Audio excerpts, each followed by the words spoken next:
CEO follows black employee working double shifts after seeing him hide food, and discovers a shocking truth that will rock his empire. Victor watched, frozen by the window of his top-floor office, as Marcus discreetly stashed a container of food in his battered backpack. The scene seemed innocent at first glance, just an employee taking home leftovers.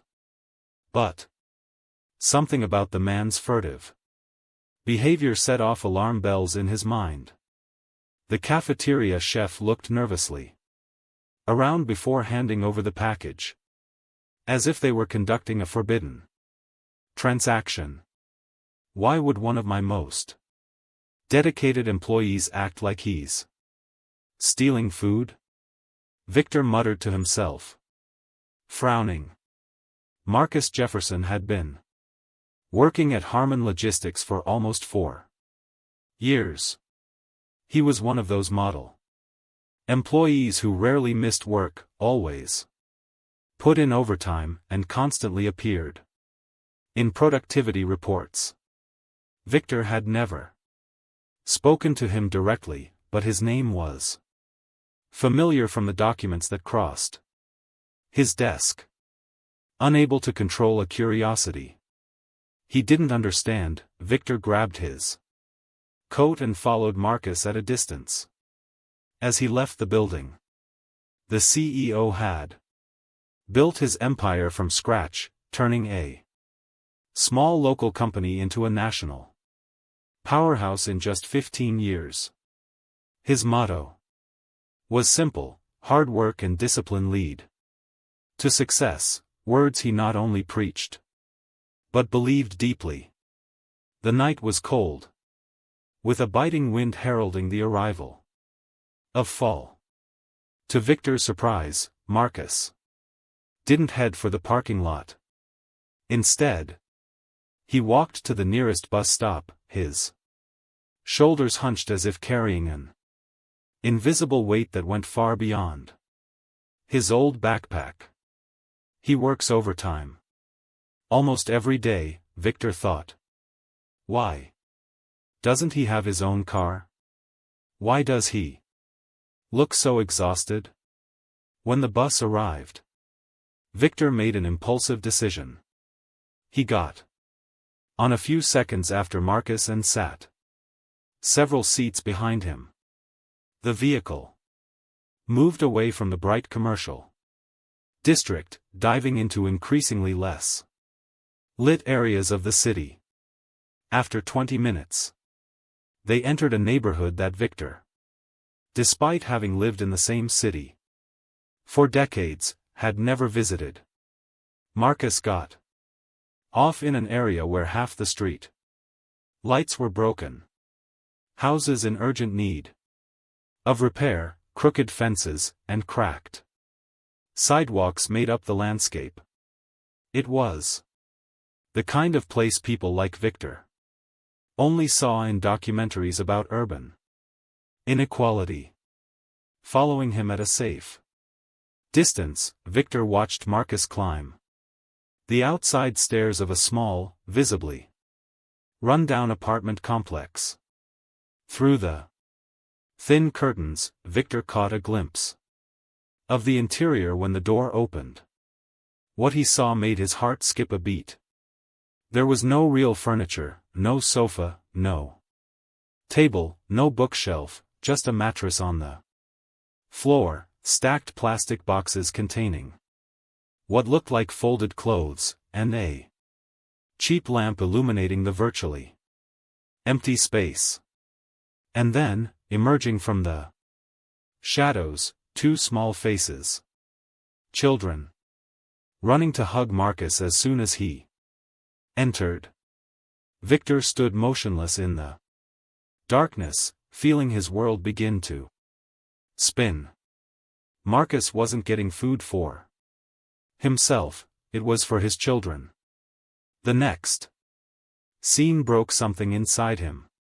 Marcus knelt on the worn wooden floor, opened the container almost reverently, and divided the food between the two children. There was no portion for him. He just watched, with a tired smile, as the children ate with the urgency of those who don't know when their next meal will be. Victor recoiled into the shadows, his mind in conflict. How was this possible? Marcus worked full-time, often overtime, and was praised for his dedication. How could he barely feed his children? How could he live in such precarious conditions? The math simply didn't add up in Victor's privileged mind.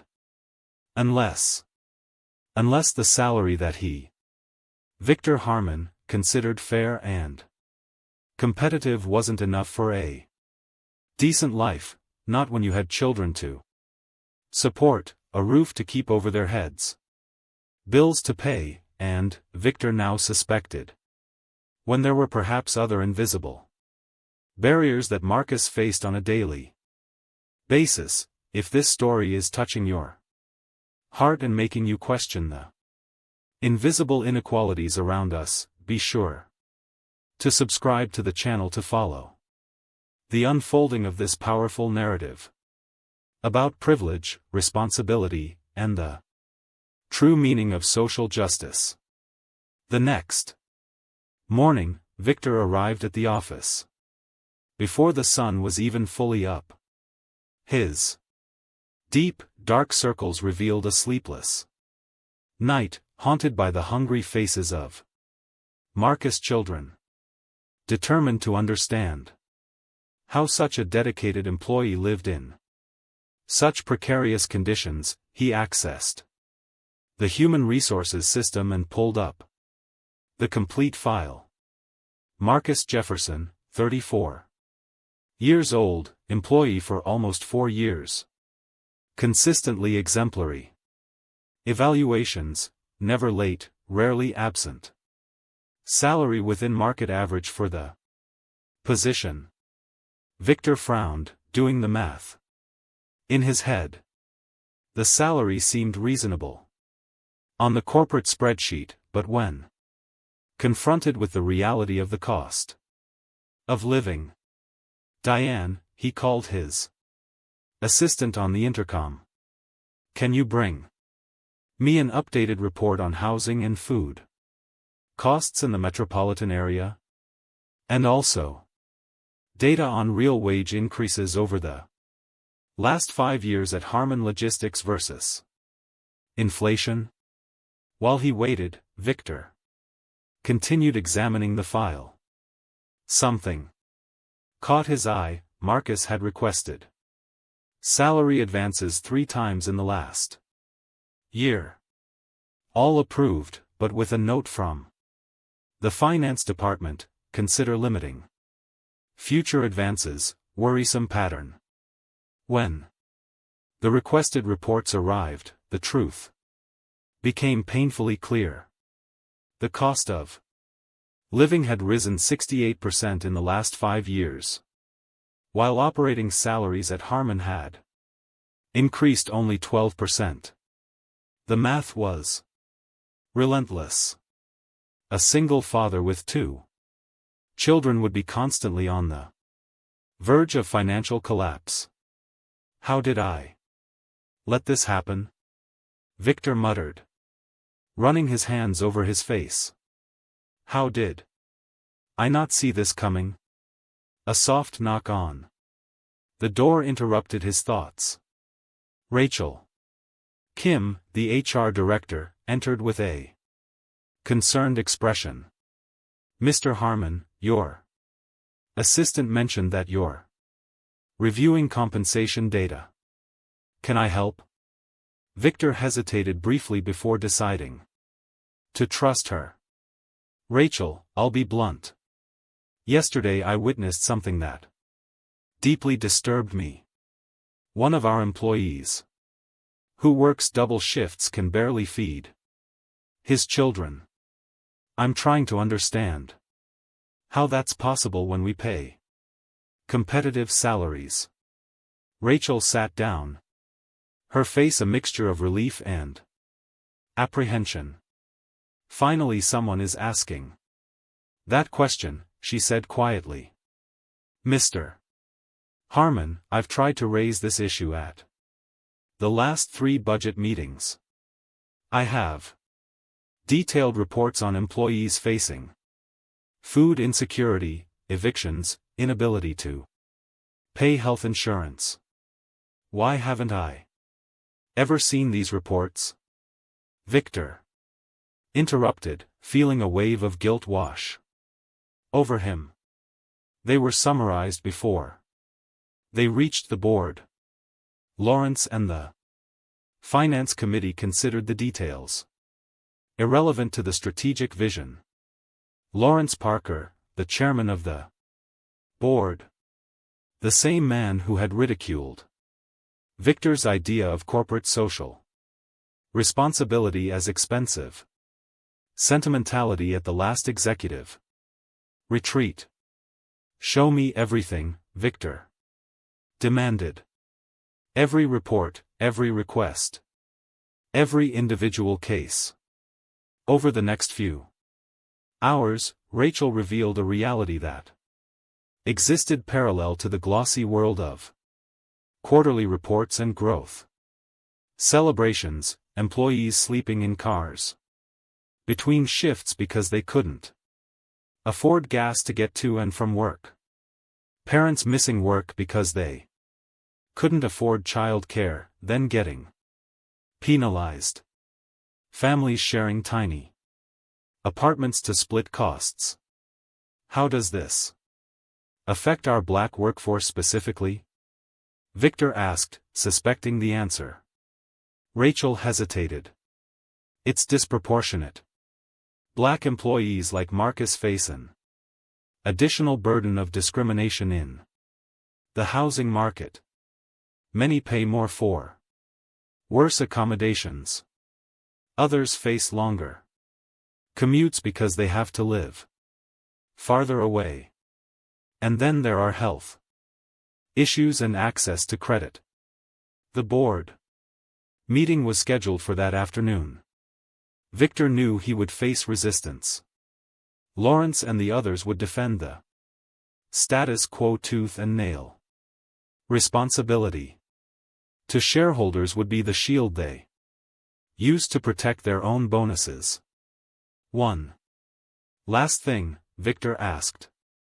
What was the percentage increase in executive bonuses last year? 22%, Rachel replied without consulting her documents. The comparison was obscene. While executives received raises that exceeded inflation, frontline employees could barely keep up with skyrocketing basic costs. We're going to need a plan, Victor said. Finally. Something that can't be ignored or summarized in a harmless paragraph. Rachel smiled for the first time that morning. Actually, I've been working on something, but I never thought I'd have a chance to implement it. She opened her laptop and showed Victor a detailed proposal: phased salary increases, housing subsidies, a child care program, expanded health benefits, and an emergency fund for unforeseen needs. That's extraordinary, Victor murmured, studying the numbers. And financially feasible, Rachel added. If we redirect some of the executive bonuses and the expansion budget, Lawrence would be furious. The shareholders would be apprehensive. But Victor felt a determination growing inside him, something he hadn't felt since the early days of building the company. Get everything ready for this afternoon's meeting, he instructed. We're going to hit them with data they can't ignore. When Rachel left, Victor looked out the panoramic window at the company parking lot. He saw Marcus arriving for his shift. his shoulders visibly tired. As he watched that man walk toward the building, Victor realized that he wasn't just witnessing the struggle of an individual. He was seeing the physical manifestation of a system designed to keep people like Marcus permanently on the margins, no matter how hard they tried. What the board couldn't imagine was that the Victor who would walk into the boardroom that afternoon would not be the same calculating, pragmatic man they were used to. They expected to discuss market expansion and growth strategies, but they were about to face something much more revolutionary, a CEO who had awakened to his own role in perpetuating inequality and was determined to correct it, even if it meant challenging the very system that had made him rich. The conference room at Harmon Logistics fell silent as Victor strode in, carrying a thick briefcase under his arm. Lawrence Parker, the chairman of the board, looked up impatiently from his documents. Victor, finally. We were about to start. Without you, he said with feigned cordiality. As I mentioned, your issue regarding salaries will have to wait. We have investors waiting for our expansion plans. Victor placed the briefcase on the polished table and looked around. 12 faces stared back at him, executives and major shareholders, all impeccably dressed in their expensive suits, all comfortably ensconced in their bubbles of privilege. There will be no postponement, he replied with surprising calm. What I have to present today cannot wait another day. Before Lawrence could protest, Victor activated the projector. On the screen appeared an image that made the entire room freeze, the interior of Marcus' apartment, with his children sharing a single meal on the floor of a virtually empty room. This is the apartment of one of our most dedicated employees, Victor declared, a man who has worked full-time, often overtime, for nearly 4 years. Lawrence adjusted his tie, visibly uncomfortable. That's unfortunate, but surely an isolated case. It's not isolated, interrupted Rachel Kim, the HR director Victor had called to the meeting. We have concrete data showing that 38% of our operational employees live below the poverty line, even though they work full-time. That number rises to 62% when we look at Black and Latino employees alone. The room fell silent as Victor relentlessly presented case after case, number after number, chart after chart. The reality that most of these executives had chosen to ignore for years. And while our employees can barely feed their children, she continued, projecting a new slide, we approved a 22% increase in executive bonuses last year. Lawrence stood up, his face reddening. Victor, we all regret these individual situations, but we're a company, not a charity. We have responsibilities to our shareholders and to the people who build our company. Victor retorted, his voice rising, the people without whom none of us would be sitting in this room enjoying million-dollar bonuses. The next slide caused a visible shock. A comparative analysis of Harmon's salaries, with the actual cost of living, showing the racial disparity in promotions and raises, even among employees with identical qualifications. My proposal is simple, Victor declared. An immediate 30% salary increase for all employees below the management level. implementation of child care benefits, transportation and housing subsidies, and an emergency fund for medical and family needs. Completely unworkable, Lawrence protested. The costs would be astronomical. Not if we redirect the executive bonuses. Victor replied calmly, starting with mine. A murmur rippled through the room. Stephanie Chun, the chief financial officer, broke the silence. If we adjust the expansion funds and bonuses, we could implement a 20% increase in some basic benefits. But 30%, Victor insisted, and the child care program is non-negotiable. Diane Harper, an influential shareholder, who rarely spoke at meetings, leaned forward. 25%, implemented in 2 phases over 6 months, with a guaranteed quarterly review, full child care program, and a study to subsidize housing in the next fiscal year. She looked directly at Victor. That's the best we'll get today, and you know it. Lawrence laughed scornfully. You're not serious, are you? One walk through a poor neighborhood and suddenly our CEO wants to dismantle our financial structure. Put it to a vote, Victor ordered, ignoring him. Or I have 2 alternatives. His voice took on a coldness that silenced even Lawrence.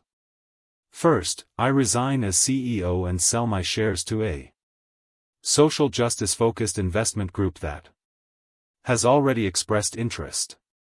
The faces around the table paled.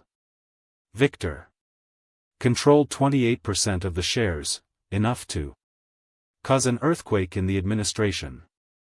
Second, I release this entire dossier on our labor practices to the press, including specific cases of racial disparity in compensation and promotion.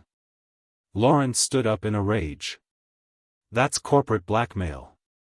No, Victor corrected him. It's social responsibility. The vote was close, 6-6, with Victor's tie-breaking vote as chairman deciding in favor of the changes. Lawrence gathered his documents, his face contorted with rage. You just committed corporate suicide, Victor. The shareholders are going to destroy you. Victor remained unmoved. Or maybe we're finally building something worth preserving. The next morning, as the corporate world was still processing the earthquake at Harmon Logistics, Marcus Jefferson found an envelope in his locker.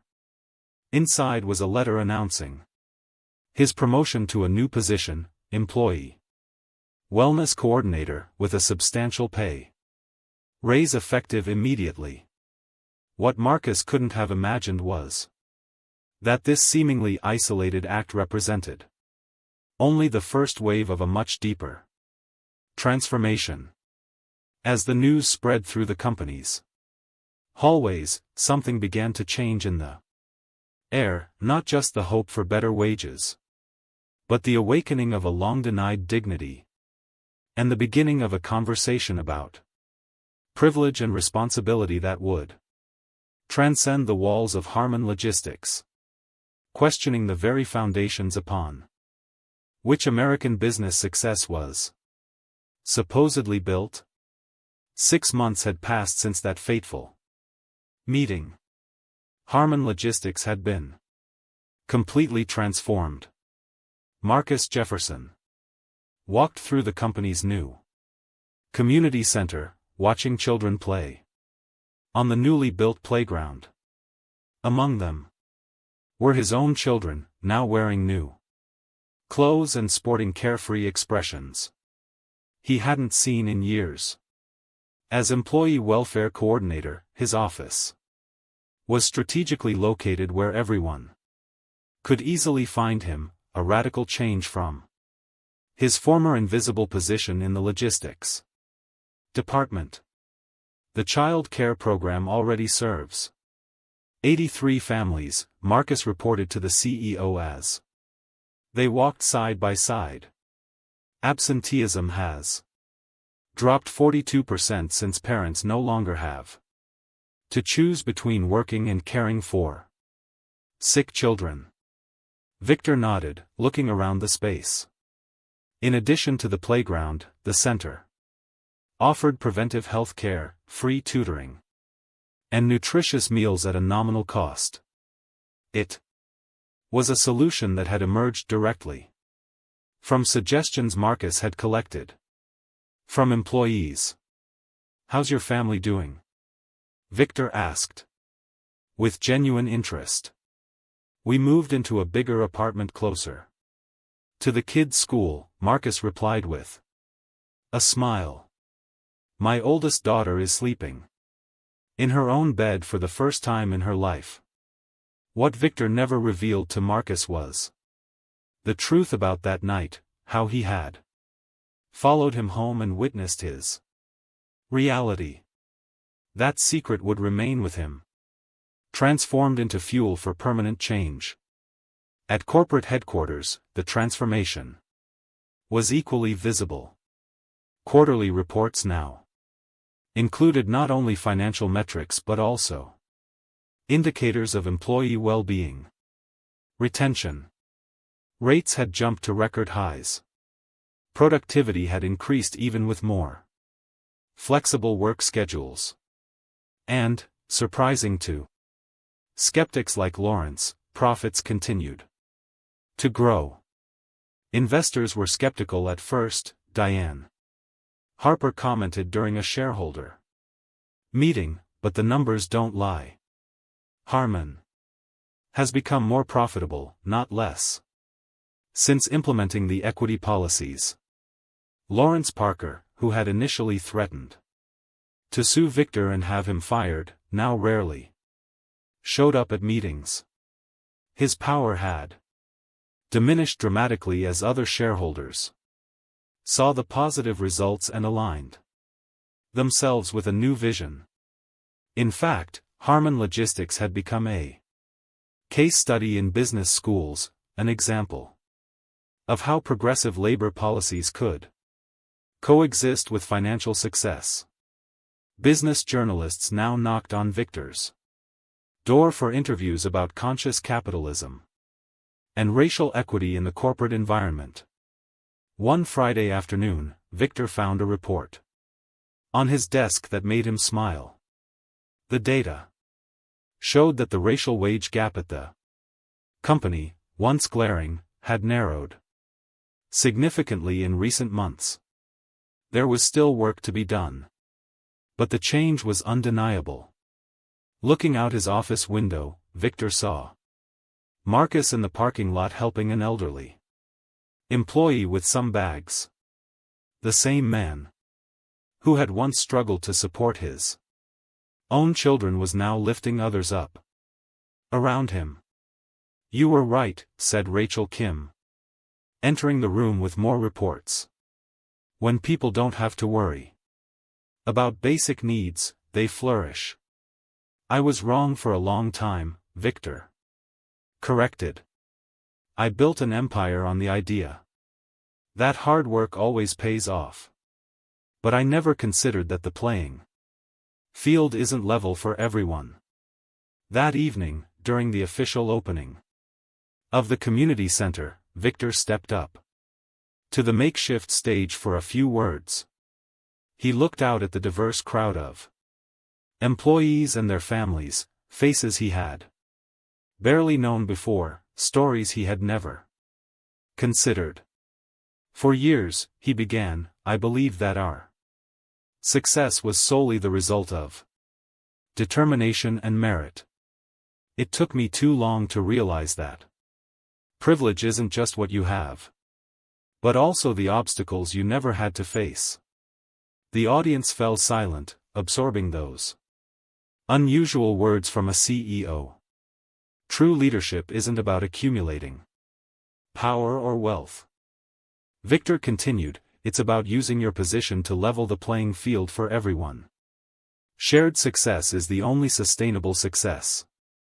As applause echoed, Victor watched Marcus hug his children. None of them would ever know that this moment of transformation had begun with a simple act of theft, food hidden in a backpack, and a CEO who was too curious for his own good. The true legacy of Harmon Logistics would not be measured in financial records or global expansion but in the transformed lives of families like Marcus. Victor understood, finally, that his greatest achievement was not building an empire, but having the courage to question it, and reform it, when he realized its fundamental flaws.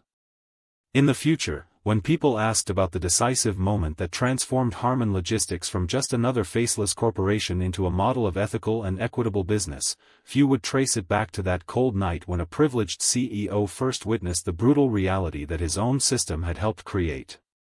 Perhaps the greatest lesson of this story is that real change rarely begins with grand manifestos or revolutionary plans.